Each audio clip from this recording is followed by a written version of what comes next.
세상에 떠도는 기묘한 괴담들. 첫 번째 이야기, 거짓말이 아니라 정말로 항상 늑대는 없었다고요.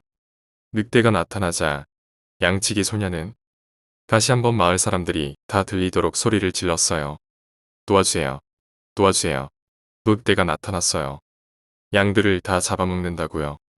절박하게 소리를 지르는 소년을 무시한 채 마을 사람들은 그 누구도 소년을 도와주지 않았답니다. 소리를 질러대는 그 소년이 늑대에게 물어뜯겨 죽어가는 순간까지도 아무도 뭐 취한다. 한 잔 더 하러 가야지. 아 형 오늘은 그만 먹지 벌써 2시라고. 그래. 마누라한테 혼나겠네. 그러면 얼른 들어가쇼. 창문 밖에서 만취한 사람들의 시끄러운 소리가 들려온다. 개자식들. 자기들도 알다시피 새벽 2시인데 소리를 고래고래 질러가며 단잠을 깨우다니. 물론 저 녀석들 탓만은 할 수가 없었다. 내가 사는 이 자취방은 방 크기도 웬만큼 적당하고 가격도 저렴하지만 한 가지 단점이 있다면 방음이 안 된다는 점이었다. 새벽에는 밖에서 속삭이는 소리까지 들릴 정도로 방음이 안 되니까 말이다. 얼른 졸업하고 돈 벌어서 이사를 가던가 해야지. 나는 화장실에서 볼일을 본 후 물을 한참 들이켰다. 그리고는 자리에 누워 억지로 잠을 청하기 위해 이어폰을 귀에 꽂으려고 하던 그 순간이었다. 살려주세요. 응? 무슨 소리지? 밖에서 어떤 여자의 겁에 질린 목소리가 들려왔다. 나는 바로 일어나 창문을 살짝 열어 밖을 살펴보았다. 창문 바로 밑에서는 한 남자가 어떤 여자의 옷을 강제로 벗기려 하고 있었다. 저런 미친. 당장 뛰어내려가서 도와주고 싶었지만 마음만 앞설 뿐. 쉽게 몸이 움직여주질 않았다. 혼자 상대하다가 제압하지 못하고 오히려 내가 저 녀석에게 당한다면 무슨 망신이겠나. 창문에서 소리라도 질러서 도와줘야 하나. 그러다 저 녀석이 우리 집을 알고 보복이라도 하면 어떻게 하지? 여자는 소리도 지르지 못한 채 흐느끼며 녀석의 요구에 어쩔 수 없이 응하고 있었다. 아무것도 할 수 없는 내가 한심스럽고 바보같이만 느껴질 그때였다. 너 이 새끼, 거기서 뭐 하는 거야? 도와주세요. 여기 좀 도와주세요. 저 멀리서 성폭행을 당하는 여자를 발견한 한 용기 있는 남자가 큰 소리로 도움을 요청했고 그 소리에 놀란 주변 사람들은 늦은 시간임에도 불구하고 마치 기다렸다는 듯이 여기저기서 창문을 열어 밖을 살펴보았다. 뭐야? 무슨 일이야? 웬 소란이래? 빨리 내려와서 좀 도와주세요. 성폭행범이라고요. 뭐? 성폭행범? 이런 썩은 놈을 봤나? 너 거기 꼼짝 말고 있어라. 뭐야? 이런 씨. 성폭행을 하려던 그 남자는 상황이 심상치 않음을 느끼고 바로 자리를 떴고 여자만 상의가 벗겨진 채 다리가 풀려 바닥에 앉아 있었다. 사람들이 하나둘 나와 그 여자를 둘러싸기 시작했고 나 역시 그제야 용기를 내어 내려가 상황을 지켜보았다. 아가씨 괜찮아요? 아이고 큰일 날 뻔했네. 그 썩을 놈 내 손에 잡혔으면 아주 그냥 요절을 내는 건데 경찰에 신고해야 하는 거 아니에요? 아가씨 혹시 다음에도 이런 일 생기면 크게 소리를 지르라고. 그래야 사람들이 도와주지. 성폭행을 당할 뻔한 여자는 덜덜 떨리는 몸을 간신히 추스르며 소리를 질러 도움을 요청한 남자에게 감사하다며 수차례 인사를 했고 그 남자는 별거 아니라는 듯이 손사래를 쳤다. 어디서 저런 용기가 나왔을까? 나는 바보같이 그 상황에서 아무 결정도 내리지 못한 채 방관하고 있었는데 지금 내려와서 이 여성을 위로해주고 걱정해주는 사람들은 정말 저 남자가 소리를 지르기 전까지 성폭행을 당하고 있다는 사실을 몰랐었을까? 찝찝한 마음을 지우지 못한 채 나는 다시 집으로 들어갔다. 그래도 이 정도로 끝난 게 정말 다행이야. 창문 밖에서는 무슨 재미난 일이라고. 아줌마 아저씨들끼리 방금 있었던 일에 대해서 한참을 더 떠들어 대다가 흩어졌다. 어제 그 성폭행범 있잖아요. 네 왜요? 잡혔대요. 아니요 그건 아닌데 스토커 같다네요.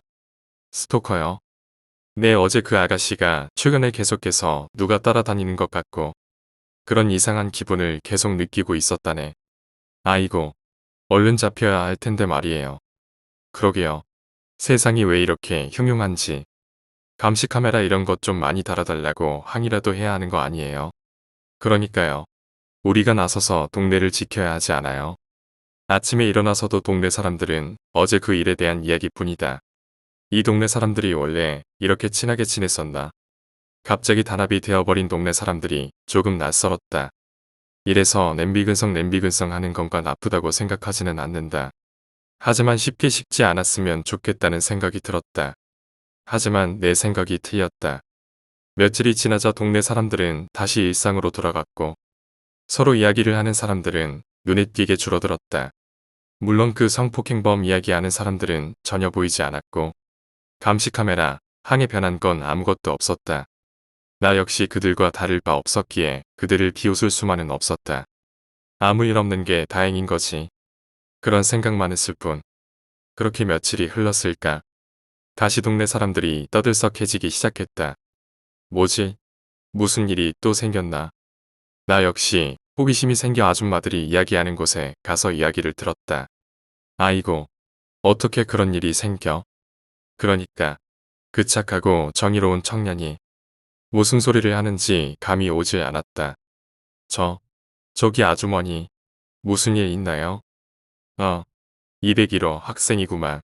학생도 알지? 그 저번에 성폭행 사건. 네, 알죠. 그런데 왜요? 그때 소리 질러서 도움을 요청했던 그 청년이 글쎄 어제 길가에서 칼에 찔려서 죽어 있었다는 거야. 네. 그 스토커가 보복을 했다고 생각하는 사람들이 많더라고. 그러게 그때 감시 카메라 달자고 적극적으로 항의를 했으면 이런 일도 없었을 텐데 말이지. 순간 간담이 서늘해짐을 느꼈다. 만약 그때 내가 용기를 내서 창문에서 소리를 질렀다면 내가 죽었을지도 모르는 상황이니까. 다른 사람들도 찝찝하긴 하겠지만 그때 용기를 내서 소리를 지르지 않은 것에 대해서 스스로에게 칭찬을 해주고 싶은 마음일 것이다. 역시 함부로 그렇게 남의 일에 나서고 그러면 안 되는 거야. 맞아요, 맞아. 자기 몸은 자기가 알아서 잘 챙겨야 하는 거지. 그런 말씀들 나누세요, 전 이만. 그래, 학생도 조심하고. 집에 들어와서도 나는 한동안 아무것도 하지 못한 채 용기 내지 못한 내가 잘한 것인지 아닌 것인지에 대해 깊은 생각에 잠겼다. 그 여자는 얼마나 죄책감에 시달릴까. 그렇게 또 시간은 흘러 다들 일상으로 돌아간 어느 날. 유난히 잠이 오지 않아 밤잠을 설치던 그날. 도와주세요. 한 여성의 큰 고함 소리가 정적을 깼다. 조용히 해, 이 샹년아. 너도 그 새끼처럼 돼지고 싶어? 제발요. 살려주세요. 그때 그 여자. 아가씨 혹시 다음에도 이런 일 생기면 크게 소리를 지르라고. 그래야 사람들이 도와주지. 아저씨가 말한 대로 죽을 힘을 다해 소리를 질러댔다. 온몸이 떨려왔다. 그때와는 다르게 아예 창문 밖을 내다볼 용기가 없을 정도로 누군가가 도와주겠지. 저렇게 소리를 질러대는데 말이지. 누군가는 도와줄 거야. 아무도 없어요. 제발. 깨어. 이런. 나는 도저히 참지 못하고 자리를 박차고 일어났다. 시발. 부어줘. 나는 결국 용기를 내지 못하고 다시 조용히 침대에 앉아 이어폰을 귀에 꽂은 채 노래를 튼다. 누군가가 도와줄 거라 스스로에게 위안을 하며 어쩜 좋아요 글쎄. 범인은 잡혔대요. 아니요. 못 잡았대요. 아니 어떻게 사람을 또 죽일 수가 있대요. 그러게 말이에요. 완전 연쇄살인마네. 이거 불안해서 어디 살겠어요? 어쩜 그렇게 쥐 죽은 듯이 사람을 강간하고 죽일 수가 있는 거래. 그러게 왜 그 죽은 아가씨는 도와달라고 소리도 안 지른 거래. 너무 겁이 나서 소리가 안 나왔나 봐요.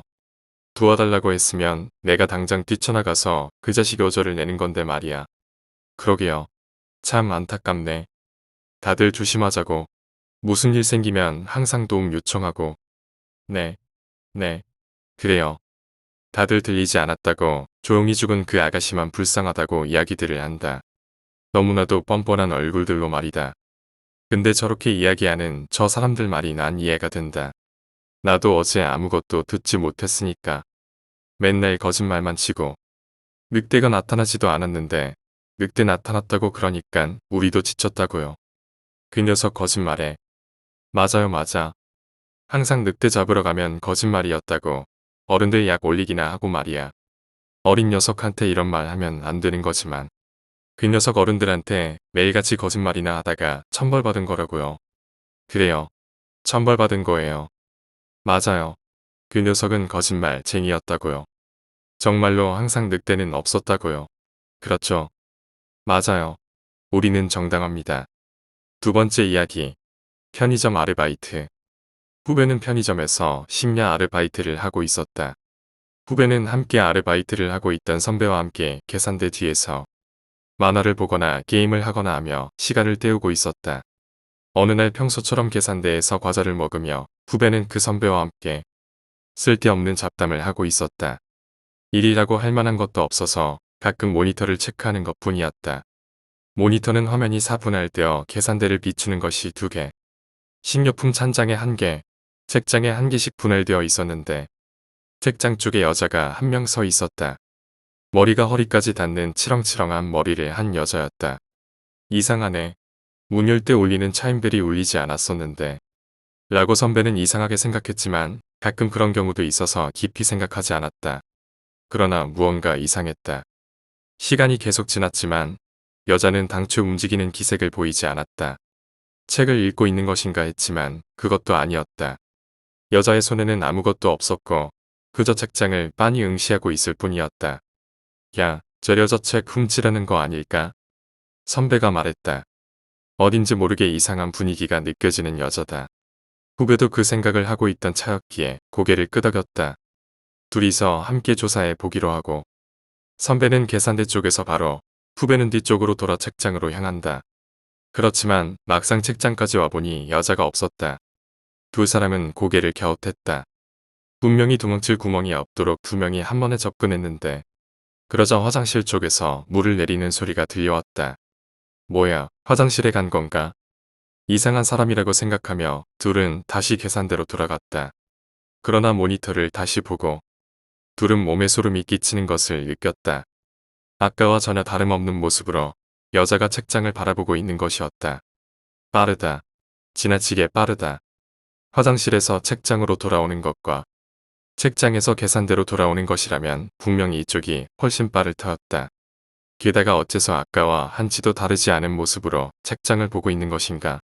혹시 모니터가 고장난 것인가 싶어 다시 한번 둘은 아까처럼 책장으로 접근한다. 그러나 또 여자는 없었다. 식은땀이 등 뒤로 흘러내리는 것을 느끼며 두 사람은 아무 말 없이 계산대로 돌아왔다. 그리고 누가 먼저랄 것도 없이 모니터를 확인했다. 아, 없어졌다. 선배가 중얼 댄 대로 모니터에는 더 이상 여자의 모습이 보이지 않았다. 후배는 마음이 놓였어 크게 한숨을 내쉬었다. 앞으로는 정신 차리고 보자고 선배에게 얼굴을 돌렸다. 그때 기다려. 움직이지 마. 선배가 작은 목소리로 절박하게 말했다. 뭐야?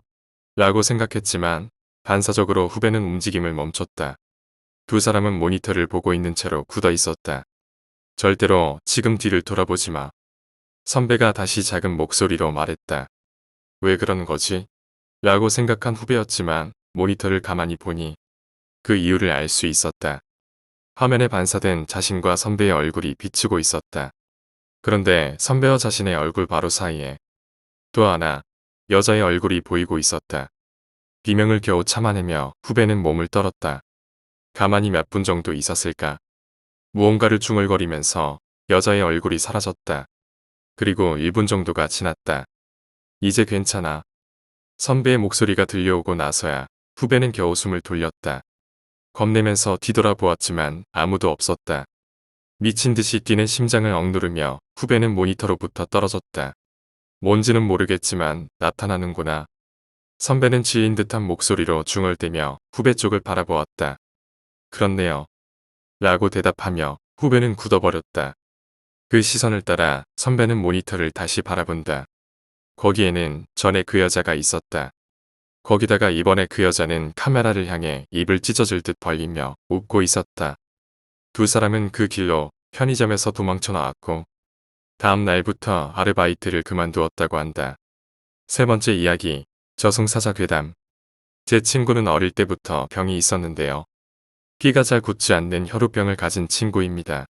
그래서 병원을 자주 들락날락하는 편이었고 집에서 약도 많이 먹고 주사도 맞고 했었습니다. 하루는 이 친구가 치아가 썩어서 치과에서 치료를 받고 왔는데요. 마취가 풀려도 욱신욱신거리고 해서 잠도 설치고 그러던 중 살짝 잠이 들었다네요. 꿈에서 자기는 무슨 강옆을 지나고 있었다고 합니다. 생전 처음 보는 강이고 옆에 풀숲도 없고 나무도 없었답니다. 바닥에도 큰 자갈이나 돌은 안 보이고 아주 작은 돌만 조금 있을 뿐. 모래도 조금 있고 평탄한 길이었다고 하네요. 끝이 보이지 않는 그 강을 멍하니 서서 바라보고 있는데 그 시야 끝에서 뭔가가 천천히 다가오더래요. 점점 그 모습이 보이는데 두 명이 걸어오더랍니다. 한 명은 검은 옷을 입고 있는 키가 큰 남자였고 다른 한 명은 말랐고 힘이 하나도 없어 보였으며 꾸부정하게 바닥을 쳐다보며 걸어오는 사람이었다네요. 그 두 명이 점점 다가오는데 그 친구는 아무 생각 없이 그냥 바라보고 있었습니다. 그러다 그 두 명이 옆을 지나갈 때쯤 빤히 두 명의 얼굴을 쳐다보았답니다. 흉없어 보이는 사람은 한 60대쯤 되어 보이는 노인처럼 보였으며 동공이 풀린 듯한 혼이 없어 보이는 얼굴을 하고 있었고 옆에 검은 옷 입은 사람의 얼굴은 너무나도 창백했고 눈은 길게 찢어졌으며 피부가 아주 안 좋았다네요. 마치 가뭄으로 땅이 갈라진 것처럼 얼굴이 조각조각 금이가 있었답니다. 그 검은 옷을 입은 남자는 지나가면서 매섭게 자신을 노려보고 지나가더랍니다. 친구는 겁이 별로 없어서인지 몰라도 저 새끼 왜 째려보지?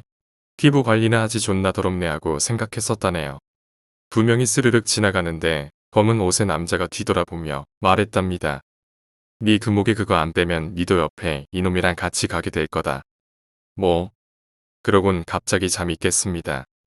머리가 너무 어지럽고 속이 답답해서 헛기침을 연발했고 크게 기침을 하자 목에서 핏덩어리가 튀어나왔더랍니다. 500원짜리 동전처럼 커다란 핏덩이가 목을 막고 있었던 거였습니다. 낮에 치과 진료를 받고 조금씩 이빨 사이로 피가 새던 상태였는데 이 친구가 혈우병을 앓고 있다 보니 잘 굳지 않고 계속 새어나왔던 거죠. 그러다 잠이 들었는데 피가 목에서 고여서 거기서 응고가 되었던 거였습니다. 하마터면 목이 막혀 질식사할 뻔했던 위급한 상황이었습니다. 친구가 말하길 그때 본 게 저승사자였던 게 아닐까. 옆에 있는 사람은 죽은 사람이며 옆에 흐르던 강은 죽은 사람이 건넌다는 요단강 같은 게 아니었을까. 네 번째 이야기, 기괴한 창문. 지금은 재개발 중이라 다시 짓고 있지만 당시 부모님께서 처음으로 장만하신 집으로 이사가서 겪은 일입니다. 저희 집은 3층 빌라로 저희 가족이 사는 곳은 1층이었습니다. 제 방은 현관문 바로 왼쪽 방이었는데 작은 창문이 있는 벽 쪽으로 침대를 두었습니다. 그 창문은 고장이 난 건지 한 번에 드르륵 열리지 않고 몇 번에 걸쳐 힘을 줘야 열렸습니다. 게다가 다 닫히지도 않아서 손을 옆으로 눕히면 들어갈 정도의 틈을 남기고 더 이상 닫히지 않았습니다. 그때가 겨울이었을 겁니다. 부모님은 맞벌이를 하셔서 늦게 오시는 일이 많았습니다. 그날도 혼자 거실에서 텔레비전을 늦게까지 보다가 제 방으로 와서 침대에 누웠습니다. 저는 항상 깊은 잠은 못 자고 선잠을 잤는데 꼭 자다가 깨면 가위에 눌렸습니다. 그날은 특히 바람이 많이 불어 창문이 흔들리는 소리에 잠에서 깼습니다. 그런데 바람이 불어 창문이 흔들리는 게 아니었습니다. 누군가 그 작은 틈에 손을 넣고 미친 듯이 흔들며 그 작은 창문을 열려고 하는 것이었습니다. 게다가 몸은 움직여지지 않고 눈도 감기지 않아 그대로 그 상황을 보고만 있어야 했습니다. 작은 창문이 거의 다 열리자 팔이 들어오고 얼굴이 보였습니다. 흰자가 보이지 않는 검은 눈을 한 여자가 머리를 산발한 채 저를 쳐다보며 방 안으로 들어오려고 하는 것이었습니다. 기절이라도 하면 좋았을 텐데 몸도 움직여지지 않고 그 여자가 기어들어오는 걸 계속 봐야 했습니다. 그 여자는 창문을 빠져나와 제 침대 위로 올라왔고 그 여자의 검은 눈을 쳐다보는 순간 기절하고 말았습니다. 일어나니 다음날 아침이었습니다. 제 방에는 저 혼자였습니다. 그 여자는 아무래도 꿈이었던 것 같았습니다. 방에 혼자 있으니 악몽이 다시 떠오르면서 소름이 돋아 안방에 계신 부모님께 가려고 했습니다. 그런데 침대에서 나오려는데 제 자리 옆에 누군가 누웠다가 일어나면 눈푹 파인 흔적이 남아 있었습니다. 원래 시간이 지나면 사라지는 건데 방금까지 누가 누웠던 것처럼 남아 있었습니다. 게다가 그 흔적 주변에 긴 머리카락까지 남아 있었습니다. 부모님인가 싶었지만 부모님은 안방에 계속 주무고 계셨고 더우여 어머니는 파마를 하셨었습니다. 그 후로는 부모님이 늦게 오실 때는 거실에서 자곤 했던 기억이 납니다. 5번째 이야기, 사고가 많은 역. 나는 사망사고가 많이 나기로 유명한 중앙선을 이용해 통근하고 있다. 지난주에도 내가 열차를 타는 역에서 투신 자살이 있었다. 그리고 오늘 평소보다 조금 일찍 일어난 나는 홈에 잠시 멈춰서서 무심코 반대쪽 홈을 보고 있었다. 아직 아침이라 전철 자체가 그다지 많이 다니지 않아서 하행선인 반대편은 사람이 드문드문 있을 뿐이었다. 중앙선 X방면 하행 전철이 들어옵니다. 전철의 안내 방송이 울려 퍼진다. 문득 반대편 홈을 보자 나의 정면에 여자가 서 있다. 26살 정도 되어 보이는 매우 평범한 여자다. 하지만 무엇인가가 이상하다. 여자의 얼굴이 공포로 굳어 있다. 게다가 전철이 홈에 들어오면 들어올수록 무언가에 끌려가는 것처럼 한 걸음 한 걸음 홈 안쪽으로 가까워진다. 나는 그 광경을 보면서도 공포로 인해 입술 하나 움직일 수 없었다. 날카로운 금소금과 비명이 울리고 전철이 멈추었다. 나의 눈앞에 대량의 피와 붉은 고기 파편이 흩날렸다. 너무나 그로테스크한 광경에 토악질이 나왔지만 회사에 가야만 하는 나는 서둘러 버스를 타기 위해 역을 떠났다. 그녀에게서 느껴지던 위화감이 무엇이었는지 나는 버스에서 계속 생각했다. 하지만 도저히 알 수가 없었다. 버스는 신주쿠에 가까워져 고층 빌딩 사이를 지나가기 시작한다. 햇빛이 고층 빌딩의 유리에 비쳐 매우 눈이 부시다. 눈부시네. 눈부셔? 설마 그건가? 나는 마침내 그 이유를 알아내고 크게 소리를 질렀다. 내가 이용하는 역은 동서로 길게 뻗어 있다. 즉, 아침에는 떠올라서 내 왼쪽에서 오른쪽으로 향해 가는 것이다. 홈의 지붕을 지탱하는 기둥도, 역의 매점도, 사람들도 모두 왼쪽에서 오른쪽으로 비스듬하고 길게 그림자를 만들 것이다. 만류할 수 없을 정도의 나쁜 기분이 가슴에서 끓어오른다. 집에 돌아온 뒤 나는 인터넷에서 사진을 찾아 헤맸다. 그리고 내가 마침내 찾아낸 것은 8년 전 이 역에서 사망사고가 일어났을 때 홈의 사진이었다. 사고의 발생 시간은 오늘 아침과 거의 같았다. 그리고 나는 홈의 사진을 보며 공포를 견딜 수가 없었다. 검은 팔 같은 그림자들이 선로에서 홈으로 무수히 뻗쳐서 사고를 당한 사람 발 밑에 닿아 있었다. 6번째 이야기, 구슬. 어릴 적 여름방학 때 한 달가량 시골 할머니 집에 맡겨준 적이 있었다. 그 당시에 나는 언제나 제 멋대로 행동했기 때문에 시골 아이들과 쉽게 친해지지 못했다. 결국 나는 혼자서 강가에서 슬서히 놀아야만 했다. 하지만 그런 나에게도 친구가 생겼다. 나처럼 그 녀석도 친구가 없어서 언제나 혼자 있는 녀석이었다. 그 녀석은 언제나 싱글벙글 웃고 있었다. 그리고 내가 시답지 않은 자랑을 하며 잘난 척해도 우와, 넌 정말 대단해. 라든가 우와, 근사하다. 라고 감탄하곤 했다. 나는 마치 부하가 생긴 것 같은 기분에 무척 우쭐했던 기억이 난다. 뭐든지 감탄하던 그 녀석은 내가 도쿄에서 가져온 장난감을 보고 무척 놀랐다. 오늘은 특별히 빌려줄 테니까 아무거나 가지고 놀아도 돼. 그 녀석이 선택한 것은 뜻밖에도 유리구슬이었다. 야, 아이시카나 합체 로봇 같은 것도 있어. 그런 걸 놀자. 응. 그렇지만 이거 무척 예쁜걸. 그렇게 말하면서 그 녀석은 유리구슬에서 눈을 떼지 못했다. 이 아이의 부모님은 유리구슬조차 사주지 않는 걸까? 나는 문득 그 녀석이 불쌍해졌다. 그렇게 마음에 들면 그거 너 줄까? 정말 괜찮은 거야? 고마워. 소중히 간직할게. 넌 정말 좋은 친구야. 유리구슬 하나 가지고 호들갑이라는 생각도 들었지만 어쩐지 착한 일을 한 것 같은 기분에 나는 조금 기뻤다. 그런데 며칠 뒤 그 녀석은 이상한 소리를 하기 시작했다. 어휴, 유리구슬 만드는 건 정말 어렵구나. 무슨 소리야? 전에 내가 줬던 거야. 이거 내가 만든 거지. 터무니없는 소리였지만 잔뜩 잘난 척을 해놓고 이제 와서 진실을 말할 수는 없었다. 그럼 내가 만들었지. 뭐 조금 요령이 필요할 거야. 내가 만들려고 하면 처음에는 깨끗한데 나중에는 작아져 버려. 저기 나한테도 그 요령을 가르쳐줘. 나는 당황해서 말을 막 지어냈다. 그러니까 전부 가르쳐주면 발전이 없겠지. 힌트만 주자면. 뭐 그러니까. 그래, 수분이야. 수분을 충분히 공급해야 돼. 뭐 대충 이 정도. 땀을 흘리면서 아무거나 갖다 붙이자. 그 녀석은 팔짱을 끼고 무언가를 골똘히 생각하기 시작했다. 나는 너처럼 머리가 좋지 않아서 잘 모르겠어. 하지만 나도 열심히 생각해 볼게. 고마워. 그리고 얼마 뒤 나는 도쿄로 돌아가게 되었다. 그 녀석에게 그 일을 말하자 그 녀석은 흐느껴 울기 시작했다. 겨우 좋은 친구가 생겼나 했는데 내가 가버리면 난 너무 심심할 거야. 뭐 울지 마. 내년에 또 올 테니까. 응. 외롭겠지만 참을게. 아, 그렇지. 조금만 있으면 그거 만들어질 것 같아. 내일 내가 떠나기 전에 만들어서 선물로 줄게. 뭐를? 뭐야, 잊어버린 거야? 유리 구슬이야. 힌트가 어려워서 고생했었다고.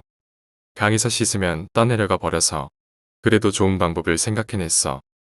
아, 그러냐? 기대하고 있을게. 다음 날, 마중 나온 어머니와 도쿄에 돌아가기 위해 길을 걷고 있자 그 녀석이 달려왔다. 다행이다. 겨우 안 늦었네. 이거 약속했던 선물이야. 가장 예쁜 걸로 가져왔어. 이렇게 하면 작아지지 않고 예쁜 모습 그대로야. 내년에 꼭 와야 해. 나 기다릴 테니까. 그렇게 말하고 그 녀석은 입에서 무언가를 뱉어서 내 오른손에 살며시 넘겨준 뒤 달려갔다. 여기서 사귄 친구니? 무엇을 받았어? 놀라서 경직된 내 오른손 위에 있는 것을 보고 어머니는 절규했다. 그 다음에 나는 시골에 가지 않았다. 아니, 그 이후로 단 한 번도 가지 않았다. 그렇기 때문에 나는 그 녀석이 어떻게 되었는지 전혀 알지 못한다. 하지만 내 책상 서랍에는 어른이 된 지금도 그때 받은 선물이 들어있다. 말라붙어 쪼그라든 녹색의 고양이 눈알이. 7번째 이야기. 귀신이 있을 거라고 생각하는 이유. 난 귀신을 본 적도 없고 영적 체험을 한 적도 없다. 그럼에도 내가 귀신이 있을 것이라고 짐작하는 이유는 군에 있을 때 내 주변 선임이나 후임들의 생생한 경험담 때문이다. 나는 신명교육대 본부중대에서 복무했으며 귀신이 보인다는 이 사중대 건물과는 다른 곳에서 생활했다. 귀신이 보인다는 문제의 건물은 사중대와 일중대가 같이 사는 건물이었고 구조는 다음과 같다. 1층은 1소대부터 4소대와 조교생활관이 있는 1중대가 있고 2층은 1중대 5소대와 4중대가 같이 붙어 있었다. 건물의 정문 맞은편에는 등나무 그늘과 아름드리 느티나무 아래 흡연 장소가 있었다. 내가 이등병이던 시절 당시 상말이던 사중대 왕고가 있었는데 그 왕고는 흔히 귀신을 본다는 귀환을 가진 사람이었다. 눈빛이 소름 끼치는 사람이었는데 절친했던 한 달 선임의 말로는 사마귀 끓인 물을 중대원에게 먹이는 엽기적인 행동으로 4차원적인 부조리로 유명한 사람이었다. 하루는 그 사람이 자신의 후임과 흡연을 하러 가다가 입구에서 휙 돌아서서 다시 생활관으로 들어가기에 후임은 궁금해서 왜 들어가냐고 물어보았다고 한다. 그러자 그 선임은 거기에 엄마와 아들 귀신이 있으니 굳이 거기로 갈 이유가 없다라고 답했다고 한다. 어쨌든 모든 부대원들은 반신반의했다. 누가 알았겠는가. 그 선임이 전역한 후 얼마 뒤에 쪽문에 붙어있는 사소대에서 이상 징후가 발생하기 시작했다. 새벽 3시쯤에 아무도 없는 곳에서 아이가 뛰노는 듯한 소리와 함께 생활관에 있는 TV가 켜진다는 것. 귀신이 곡할 그 이상 징후 때문에 조교들조차 사소대를 맡기를 꺼려했고 결국은 훈련병이 입소하자 가장 막내 조교가 그곳을 맡게 되었다. 보통 훈련병들이 자면 조교도 그 생활관에서 같이 자는데 막내 조교가 뛰는 소리를 듣자 차마 소리는 지를 수 없어서 눈을 감고 참았다고 한다. 그 뒤에 이런 소문이 훈련병들 사이에 퍼졌다. 사소대에서 새벽 3시쯤 되면 아이가 뛰는 소리가 난다고. 그런 다음에야 사태의 심각성을 파악한 일중대 중사는 귀신은 없다며 자신이 사소대에서 자겠으며 범인을 잡겠다고 으름장을 놓았다.